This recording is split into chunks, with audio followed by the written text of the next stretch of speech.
Wage growth in the UK is picking up.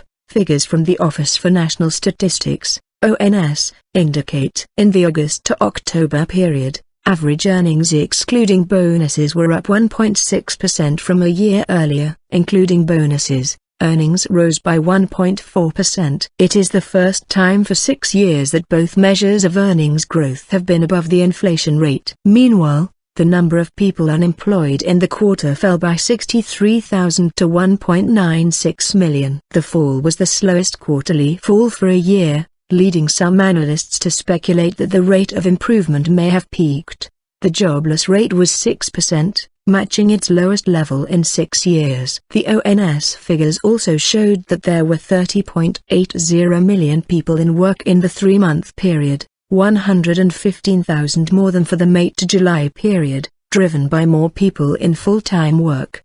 The number of people claiming job seekers allowance in November fell by 26,900 to 900,100. For the month of October alone, pay including bonuses increased by 1.8%. That compares to an inflation rate of 1.3% in the same month. November's inflation figures were released on Tuesday and showed it falling further, to a 12-year low of 1%. Bank of England policymakers expect that trend to continue. Earlier on BBC Radio 5 Live, the Bank of England's Deputy Governor, John Cunliffe, said UK inflation in the coming months was going to be low. Analysts were encouraged by the earnings growth. Earnings growth is finally starting to open a clear positive gap over inflation, which is serious good news for consumers, said Howard Archer, economist at IHS Global Insight. This bodes well for consumer spending in 2015, although it needs to be borne in mind that consumers have faced a prolonged squeeze on their purchasing power. Meanwhile,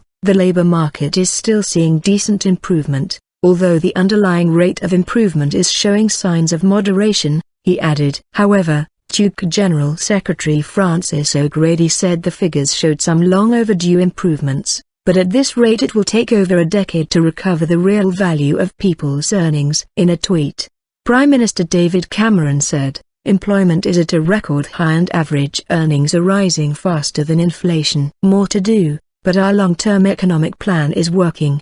Deflation risk." But Rachel Reeves, the Shadow Secretary for Work and Pensions, said some groups were still struggling to find work. Long-term youth unemployment has risen over the last few months, so there's still much more that the government needs to do. Separately, minutes from the last meeting of the Bank of England's Monetary Policy Committee, MPC, showed that policymakers again voted 7-2 to keep interest rates on hold at 0.5%. MPC members Ian McLafferty and Martin Wheel continued to vote for a rise in rates to 0.75%. However, the majority of MPC members felt that pay growth had to accelerate before inflation would begin to approach the bank's target of 2%. Coupled with the risk of deflation, analysts said that interest rates could remain at their record low for some time. Indeed, given the weight of downward pressure on prices, there is a far from minimal chance that rates could stay on hold throughout 2015,